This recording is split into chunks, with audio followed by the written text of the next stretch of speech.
Ya, puji Tuhan, sahabat Shalom, Bapak Ibu, saudara-saudara yang dikasihi Tuhan. Dalam ibadah Mezbah Doa hari Rabu kemarin, saya sudah sampaikan kepada kita bahwa di saat kita percaya kepada Yeshua sebagai Mesias, sebagai juru selamat kita, dengan iman yang sungguh, bukan hanya sekedar ucapan yang keluar dari mulut kita, tetapi dengan penuh kesadaran kita tahu siapa kita.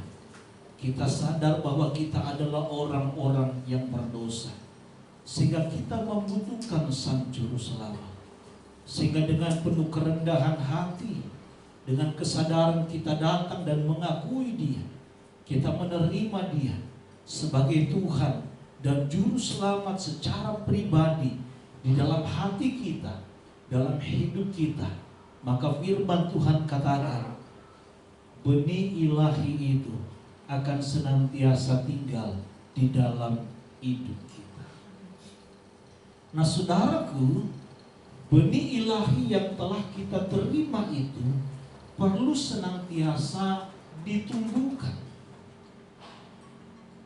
Saya mau menggambarkan kembali secara garis besar bahwa benih yang kita terima itu perlu ditumbuhkan, perlu didewasakan. Ibarat seperti kehidupan kita waktu kita lahir. Bahkan sebelum kita lahir sudah ada benih di dalam rahim orang tua kita, ibu kita. Sampai pada akhirnya benih itu siap untuk dilahirkan menjadi satu sosok bayi yang mungil, yang kecil. Nah, bayi ini saudaraku perlu dirawat, perlu dikasih makan sampai bayi ini boleh mengalami perkembangan dan pertumbuhan. Dia menjadi anak-anak yang sehat sampai menjadi remaja, bahkan sampai menjadi dewasa. Nah, begitu juga dengan kehidupan kita di dalam Tuhan, dalam soal kerohanian.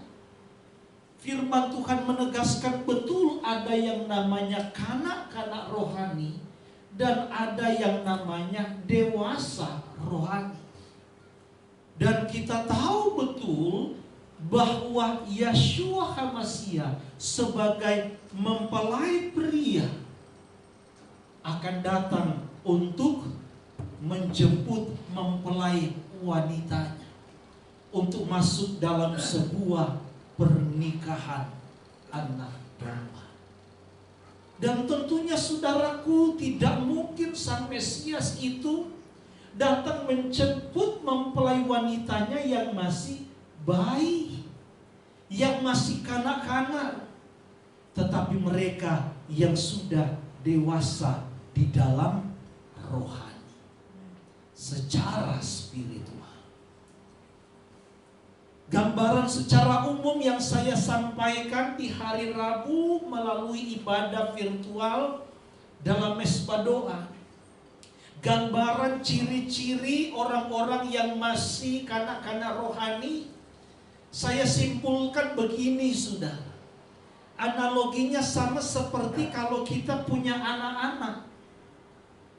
Anak-anak itu saudaraku hanya mau diperhatikan sama orang tuanya, hanya mau disayang sama orang tuanya, hanya tahu menikmati apa yang diberikan oleh orang tuanya. Itu gambaran anak-anak kita.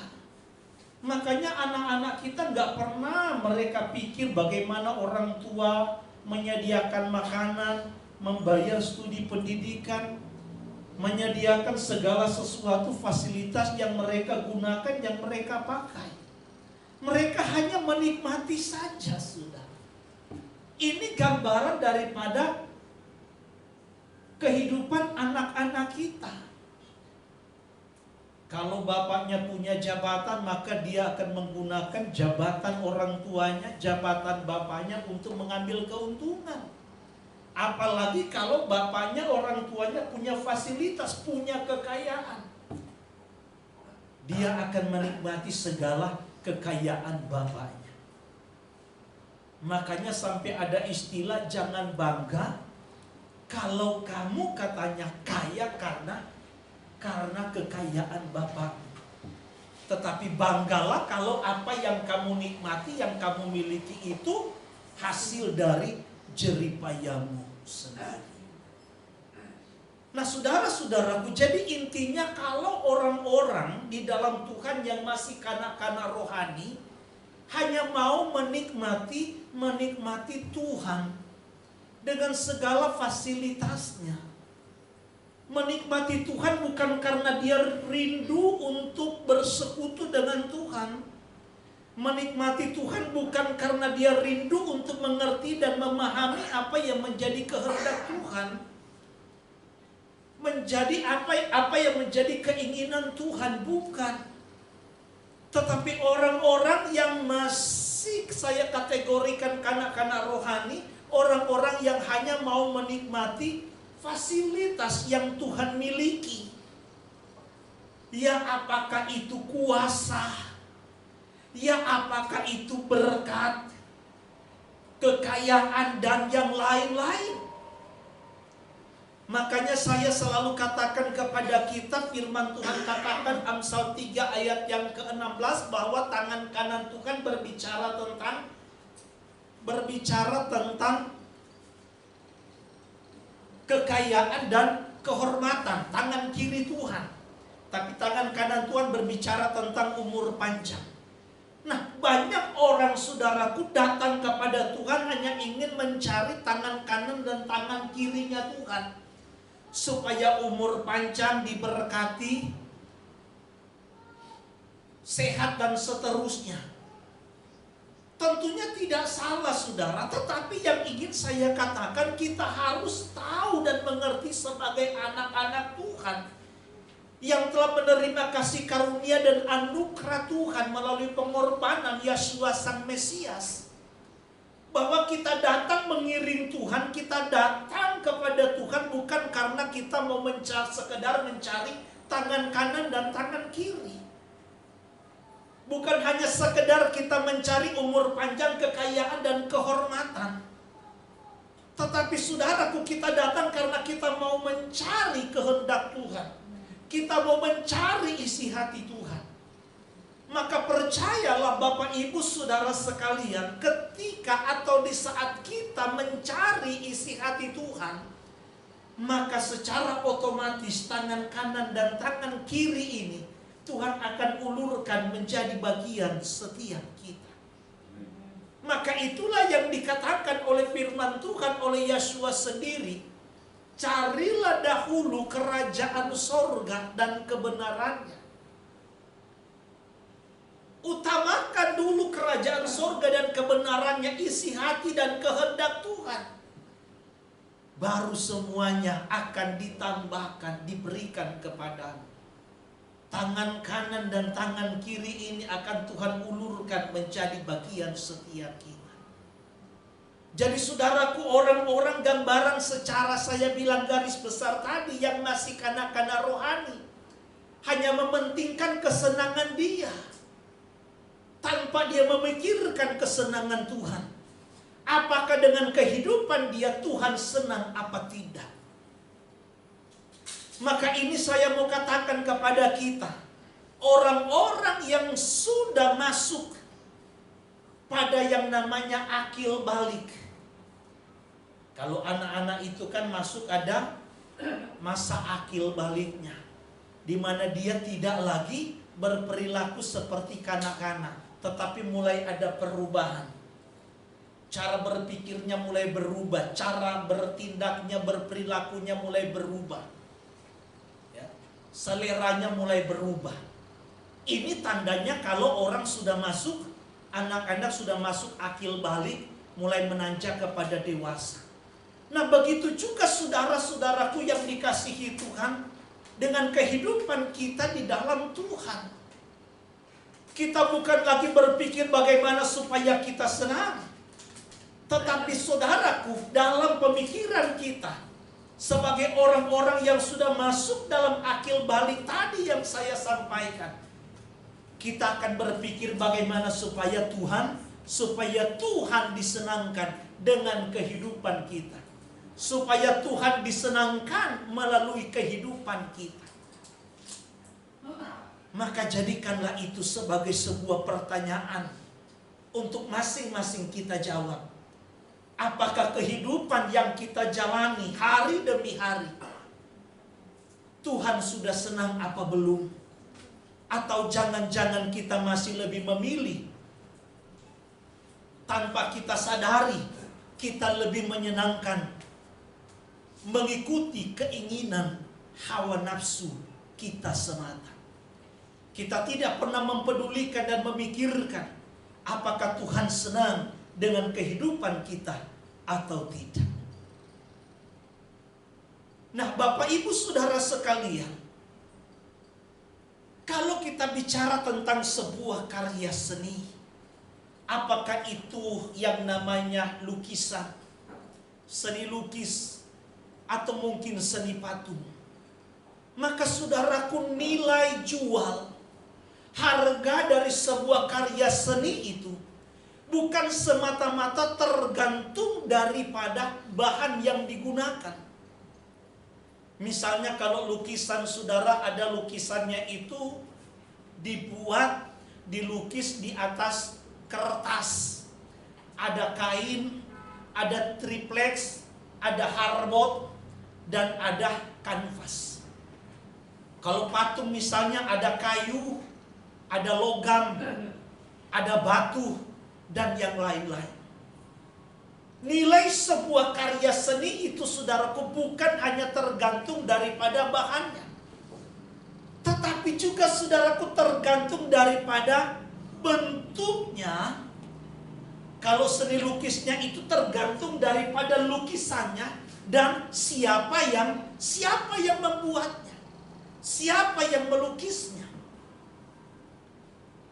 Nah, saudara-saudaraku yang dikasihi Tuhan, kalau kita kembali lagi kepada awal penciptaan, manusia pertama itu diciptakan, Adam itu diciptakan dari debu tanah. Dibentuk saudaraku, ini karya seni yang luar biasa. Dan yang membentuk Adam itu saudaraku, kata firman Tuhan menurut gambarnya Tuhan, yang membuat itu adalah Tuhan sendiri. Yang membuat itu adalah Bapa Yahweh sendiri. Bayangkan begitu berharganya, begitu luar biasanya. Manusia yang kedua itu saudaraku dibuat Tuhan, dibentuk Tuhan dari yang namanya dari yang namanya tulang rusuk. Ini manusia yang kedua yang bernama Hawa. Dan firman Tuhan katakan dalam Kejadian 1 ayatnya yang ke-26,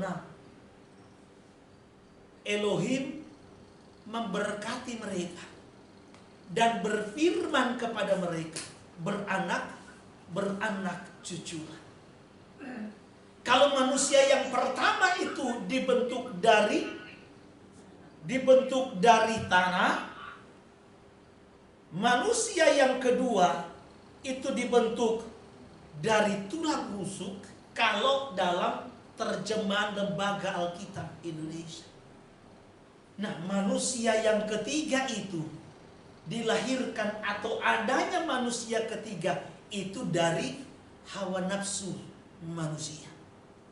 Maka saudara perhatikan baik-baik, sebelum manusia yaitu Adam dan Hawa jatuh ke dalam dosa, mereka belum memiliki keturunan. Pakaian yang mereka gunakan itu saudaraku adalah pakaian kemuliaan. Sehingga mereka pun sendiri tidak menyadari kalau saat itu mereka sedang dalam keadaan telanjang. Boro-boro ada nafsu, saudara. Nanti ketika manusia itu jatuh ke dalam dosa, baru mereka menyadari ketelanjangan mereka. Konsekuensi daripada dosa yang dilakukan oleh manusia, maka Tuhan berfirman kepada Hawa, kepada perempuan, engkau akan birahi kepada suami. Jadi manusia yang seterusnya sesudah manusia pertama dan yang kedua ini adalah manusia yang dilahirkan di dalam manusia yang dilahirkan di dalam dosa.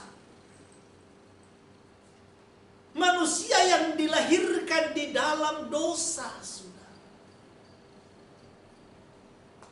Sehingga jangan heran, gambaran Tuhan yang ada di dalam diri manusia yang pertama, yang berpakaian kemuliaan tadi, itu sudah menjadi rusak akibat dosa. Rusak akibat dosa, saudara. Tetapi kita bisa melihat bagaimana cinta dan kasih-Nya Tuhan dalam kehidupan manusia. Sehingga Tuhan berupaya, Tuhan berinisiatif tetap membangun hubungan dengan manusia untuk membawa mereka kembali lagi kepada gambarnya Tuhan. Walaupun saudaraku, ketika manusia yang sudah berkodrat dosa tadi begitu sulitnya melawan keinginan daging dan hawa nafsu, berjuang melawan kedagingan ini. Saudara bisa bayangkan manusia yang pertama ketika melahirkan Kain dan Habel. Kain, saudaraku, sudah punya hasrat, punya niat untuk membunuh, menghabisi yang namanya Habel. Ini semua dari apa? Akibat daripada dosa. Jadi ini semua, saudaraku, akibat dari dosa. Maka kita di dalam kekristenan mengenal yang namanya dosa turunan. Dosa manusia pertama. Dan di agama-agama lain tidak mengenal yang namanya dosa turunan. Atau dosa yang dibawa daripada manusia yang pertama, yaitu Adam dan Hawa. Makanya ada agama-agama tertentu yang meyakini kalau anak kecil itu mati dari 1 hari mungkin sampai 10 tahun, mereka ini katanya akan menjadi malaikat-malaikat kecil. Ada agama-agama tertentu yang meyakini bahwa anak kecil itu mereka masih ada dalam kemurnian. Mereka belum tahu membedakan mana yang baik, mana yang tidak. Mereka belum mengenal yang namanya dosa. Sehingga kalau mereka mati, secara otomatis mereka akan dibawa ke alam sana, ya. Dan masih banyak juga di dalam kekristenan pun yang meyakini akan hal itu. Kalau seandainya anak kecil itu mati, maka dia akan menjadi penghuni kerajaan surga. Tetapi saya mau katakan kepada kita sekali lagi, Bapak Ibu Saudara, sekalipun anak itu masih kecil, baru 1 hari, dia sudah dilahirkan di dalam benih dia sudah dilahirkan dalam benih dosa. Sekalipun dia belum pernah menipu, sekalipun dia belum pernah mencuri, apalagi membunuh, Dia belum pernah menyakiti, merugikan orang lain. Tetapi benih dosa itu sudah dia bawa. Sama seperti saya. Saya, bapak, ibu saya itu orang Sangir. Saya nggak lahir di Sangir, saudara. Saya lahirnya di Manado. Tapi orang tua saya itu asalnya dari Sangir. Sekalipun saudaraku saya itu lahir di Manado, saya nggak mungkin kalau ditanya orang, Pak Nixon orang mana? Oh, saya orang Manado. Dia langsung mengkerut keningnya. Oh, kok Manado hitam? Baru saya jelaskan. Orang tua saya orang Sangir. Oh, berarti Bapak bukan orang Manado. Bapak orang Sangir, sekalipun lahirnya di Manado. Makanya saya kemana-mana kalau ditanya orang-orang mana, pasti bilangnya orang Sangir. Pertanyaannya yang muncul berikut gak menyakitkan hati. Paling Sangir itu di mana? Itu aja, saudara. Tapi kalau bilang Manado, larinya ke kulit. Kok Manado? Kok Manado hitam? Karena orang-orang tahu Manado itu, saudaraku, itu kuli ubi semua, kuli singkong semua. Makanya kemana-mana istri saya selalu dipanggil Ci. Pedagang dimanapun ketemunya panggil Ci. Saya nggak pernah dipanggil Kok. Karena nggak mungkin Kok kulitnya hitam. Kan gitu sih. Jadi sekalipun saya lahir di Manado, tetap saya orang Sangir.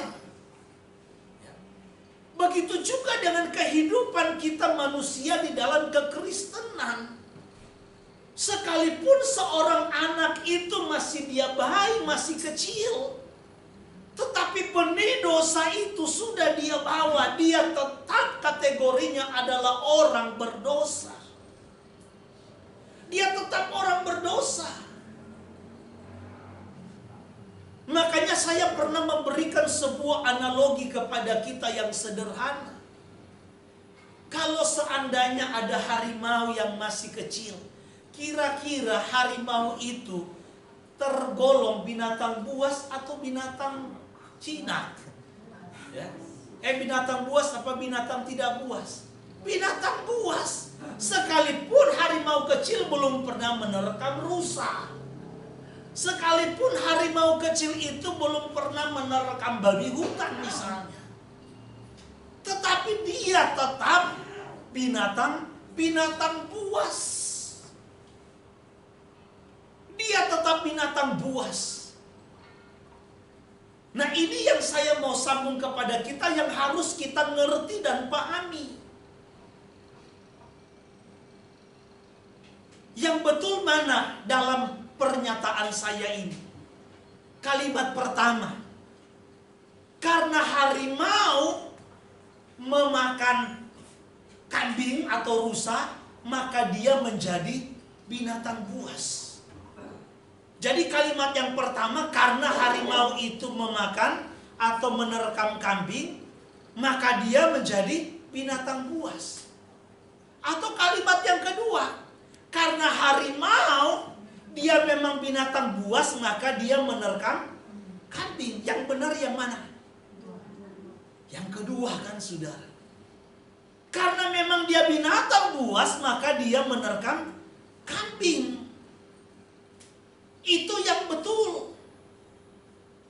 Jadi saudara-saudaraku yang dikasihi Tuhan, Kain bisa membunuh padahal belum ada orang yang mengajari dia soal membunuh.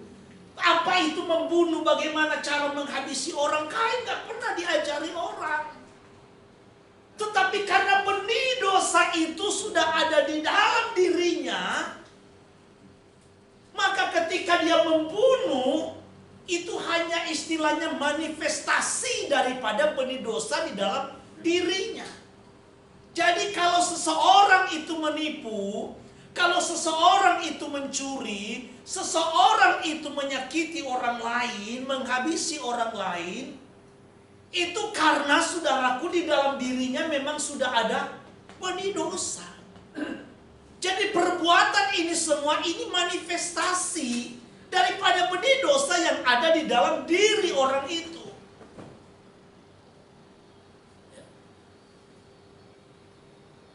Maka jangan heran, anak-anak kita, kalaupun kita tidak pernah mengajari.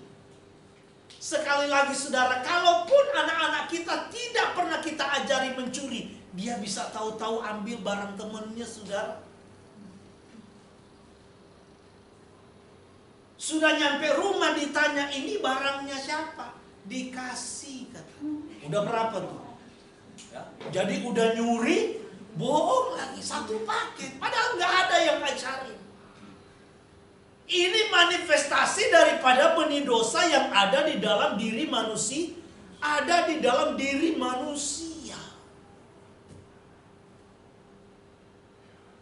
Saya dulu waktu ada di Jakarta, ya, sama Pak Victor juga masih ingat dulu, ya, Ibu Ade juga, anaknya juga lama bergabung dengan kelompok KPPI.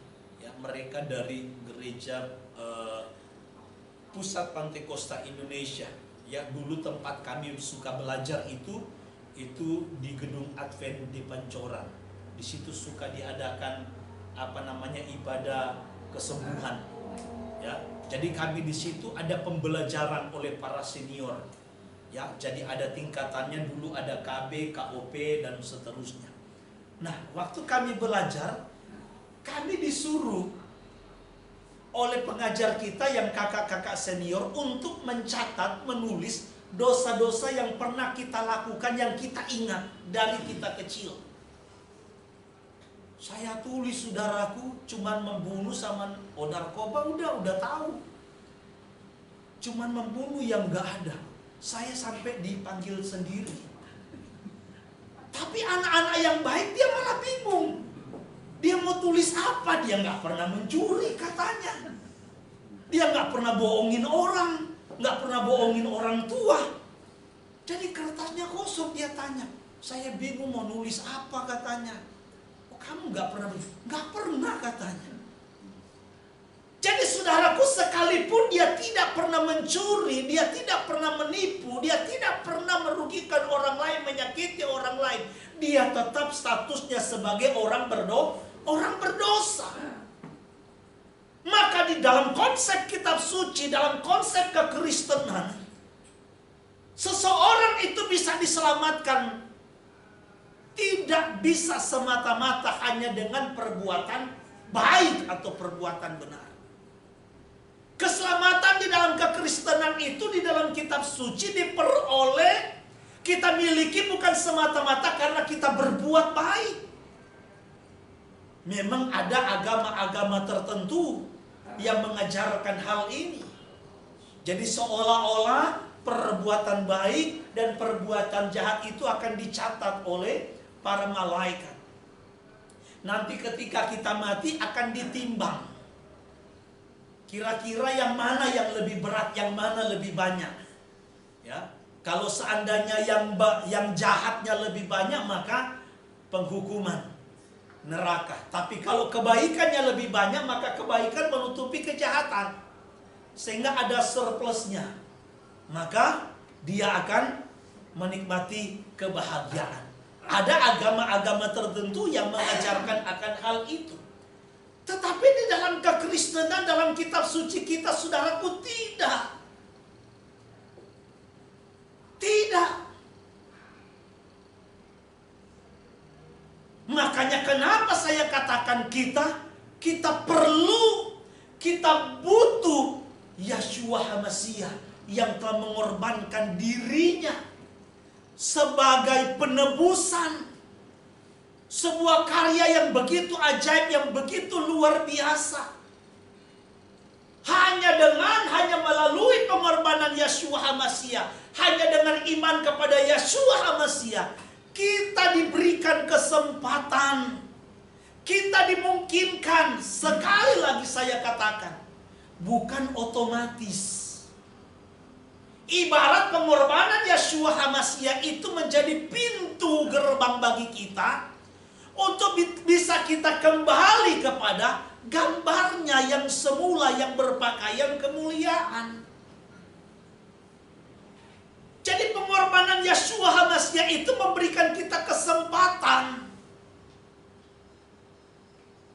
Bukan secara otomatis.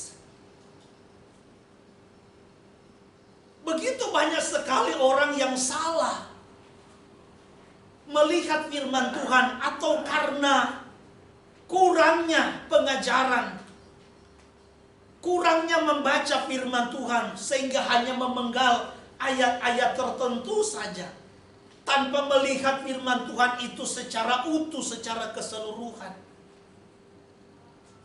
Sehingga banyak orang yang beranggapan bahwa perbuatan baik kita ke depan, perbuatan jahat kita ke depan tidak akan sama sekali mempengaruhi keselamatan yang kita terima. Sekali selamat tetap selamat. Sekali percaya Yesus maka kita sudah memperoleh jaminan keselamatan. Dalam kitab suci tidak begitu, saudara. Apakah yang mengkhianati menjual maksudnya? Apakah yang menjual Yeshua dengan 30 keping uang perak itu tidak percaya kepada Yeshua? Percaya. Yehuda Iskariot itu, saudaraku, seorang yang percaya. Bukan tidak. Nah, jadi sekali lagi Bapak Ibu Saudara sekalian, ini penting sekali bagi kita. Ketika kita percaya kepada Yeshua HaMashiach, maka itu yang saya sampaikan tadi di awal. Benih itu, yang tadinya kita memiliki benih dosa, maka benih dosa itu sudah digantikan dengan benih ilahi.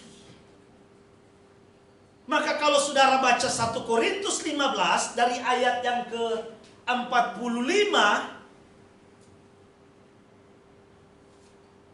ada katanya tubuh jasmani, lahiriah, dan ada tubuh batiniah.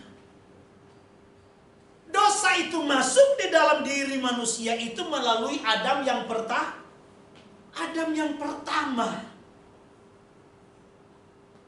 Tetapi Adam yang kedua itu adalah roh yang menghidupkan, yang membawa seseorang itu kepada kehidupan yang kekal. Jadi kalau manusia itu memiliki benih ilahi, keinginannya semata-mata, hasratnya semata-mata hanya ingin memuaskan dagingnya, nafsunya.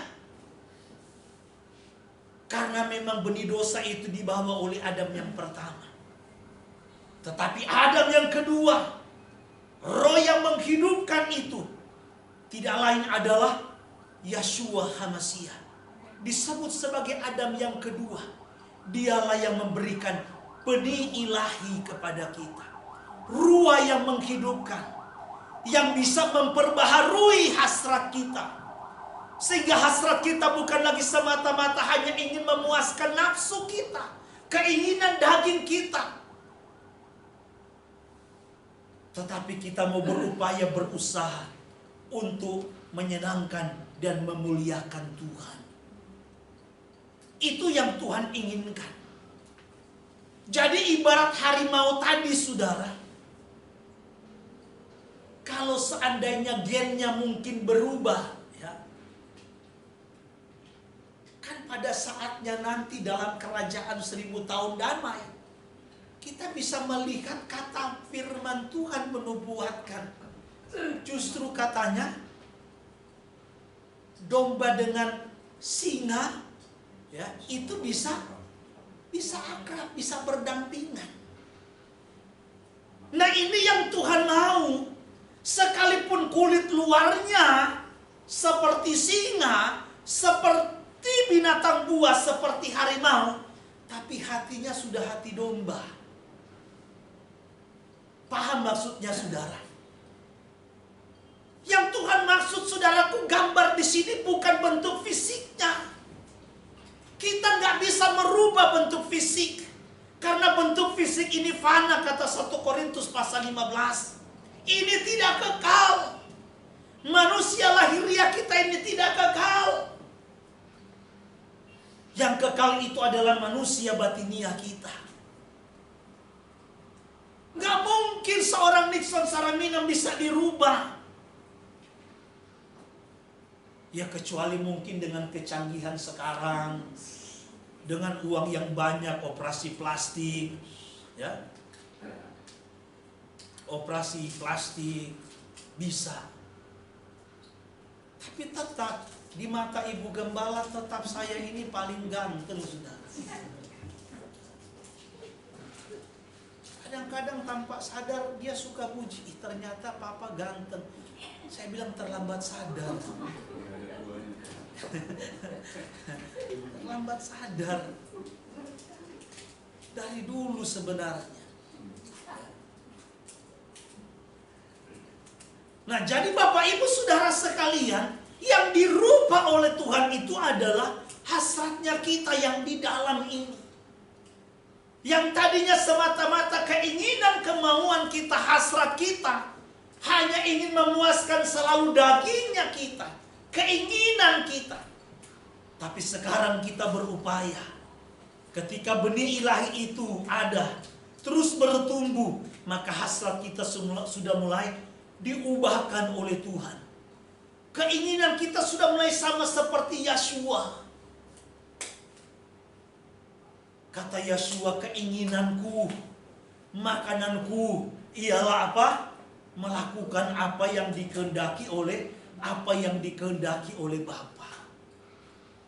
Kalau jemaat Kehilat Penuai hasratnya seperti ini, keinginannya seperti ini, kemauannya seperti ini, waduh, saya akan menjadi seorang gembala yang paling bahagia.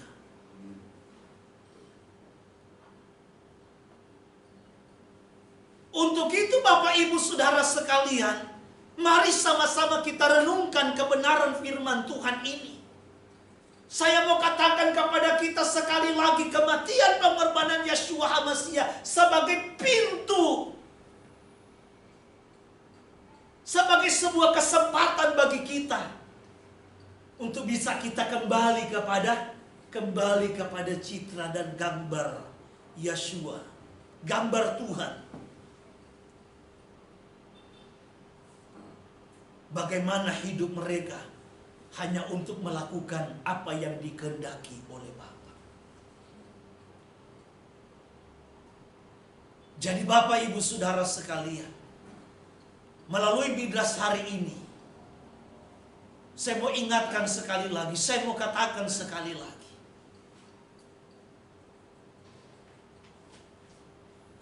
Jangan biarkan kita dibodohi oleh hasad. Kita ditipu oleh hasatan. Dalam Mesbah 2 saya sudah pernah katakan, ketika kita memuaskan setiap hari hanya memberi makan daging kita ini, saudara, memberi makan nafsu kita ini, manusia jasmania kita ini, maka yang akan lebih besar itu, saudaraku, adalah manusia lahiriah kita, keinginan kita, nafsu kita, bak seperti raksasa yang sulit nantinya kita akan taklukkan. Tapi kalau yang kita kasih makan, yang kita besarkan adalah manusia batinia yang tadi saya katakan, benih ilahi yang ada di dalam diri kita.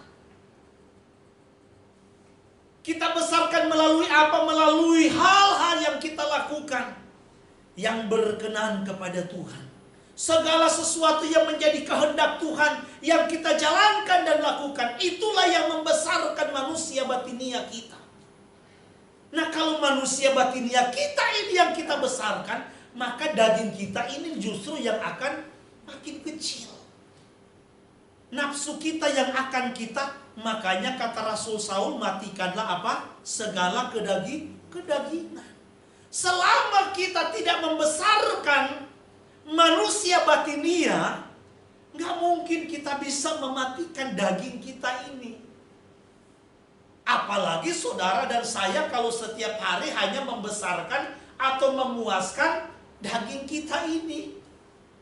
Ya nggak bakal mati, tambah subur, tambah gendut. Nah kalau udah gendut, saudara, susah dietnya. Ya, kurusnya susah. Saudara bisa paham analogi-analogi yang saya sampaikan? Saya berharap supaya saudara bisa mengerti, membedakan yang mana manusia batinia dan manusia jasmania yang selalu saya tekankan, saya sampaikan. Untuk itu Bapak Ibu Saudara sekalian, jangan biarkan manusia batinia kita menjadi kurus kering. Tidak ada gizi, tanpa ada asupan, karena tidak pernah diberi makan. Karena yang selalu kita beri makan itu hanya manusia jasmani kita. Dengan hal-hal dunia, dengan hal-hal yang tidak memuliakan Tuhan. Jangan. Kita harus sehatkan, kita harus tumbuhkan, kita harus dewasakan. Justru adalah manusia batinia yang ada di dalam hati kita ini. Dengan kita taat melakukan apa yang Bapa sukai, apa yang Bapa kenali. Sampai kita memiliki hasrat. Sebagaimana yang saya katakan kemarin saudara, bayangkan firman Tuhan katakan, kalau katanya kita itu memiliki benih ilahi, maka kita tidak akan lagi berbuat dosa. Kita tidak akan berbuat dosa. Kenapa? Karena di dalam diri kita ini ada benih ilahi. Bisa enggak kita berbuat dosa? Pasti bisa. Tapi ini bukan otomatis. Ini sebuah proses. Proses yang panjang. Dan kita harus masuk sampai kepada taraf itu. Sampai kepada hasrat kita, keinginan kita, sampai sudah tidak mau lagi. Ibarat seperti soal makanan. Sama seperti makanan. Kalau saya ditawarin misalnya, ya, B2, B1, B3, mungkin masih mikir-mikir. Aduh, kelihatannya enak. Masih suka menggoda. Tapi kalau orang Yahudi, mereka melihat itu bukan makanan. Jadi tidak akan pernah mereka berpikir untuk makan. Nah kita itu hasratnya sampai di bawah seperti kira-kira orang Yahudi melihat B1 dan B2. Bahwa itu bukan makanan.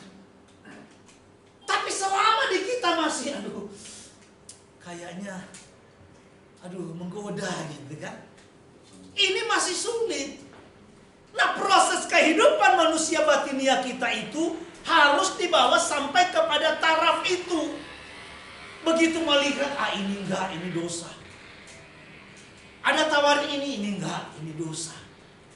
Kalau kita masih lihat-lihat dulu, aduh malu kalau dapat gembala, ada Pak Rende. Makanya di teman-teman kita kadang-kadang masih suka ada meja nasional dan meja khusus. Meja swasta. Jadi masih suka ada. Ini namanya masih kompromi. Sampai kita menjadi orang-orang yang tidak mau lagi berkompromi dengan sesuatu yang tidak berkenan kepada Tuhan. Sesuatu yang tidak menyenangkan Tuhan, kita tidak pernah mau kompromi. Kita harus bawa hidup kita sampai kepada taraf itu.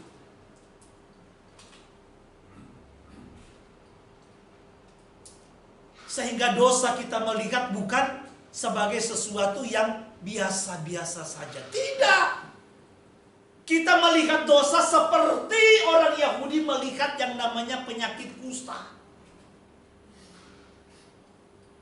Saudara lihat kalau orang Yahudi tahu ada orang penyakit kusta, dia akan menghindar, saudara. Ya. Dia akan menghindar. Begitulah kira-kira kalau kita sudah dibawa sampai kepada taraf di mana hasrat, keinginan, kemauan kita hanya untuk menyenangkan Tuhan. Semua yang berbau dosa, kita tidak akan pernah mau kompromi, toleransi dengan hal itu. Tapi kita mau menjadi orang yang lebih memilih, sama seperti kata Saul kepada jemaat di Galatia, seandainya aku masih mau berusaha untuk menyenangkan hati manusia, maka sesungguhnya aku bukanlah hamba Tuhan yang sejati. Adakah yang ku cari ini kesukaan manusia hanya untuk menyenangkan orang lain? Seandainya itu yang aku lakukan, aku bukan hamba Tuhan. Kalau kita sudah membawa hasrat, keinginan kita sampai kepada taraf itu, maka kita akan menjadi orang-orang yang benar-benar menikmati keselamatan sebagaimana apa yang Tuhan janjikan. Maka kerjakanlah keselamatan itu dengan takut dan gentar, dengan tetap hidup berpegang kepada firman Tuhan, sampai keselamatan yang sesungguhnya kita terima tak kala kita menutup mata, kita bersama-sama dengan Yeshua di dalam Firdaus. Bapa Yahweh kiranya memberkati firman Tuhan hari ini. Haleluya.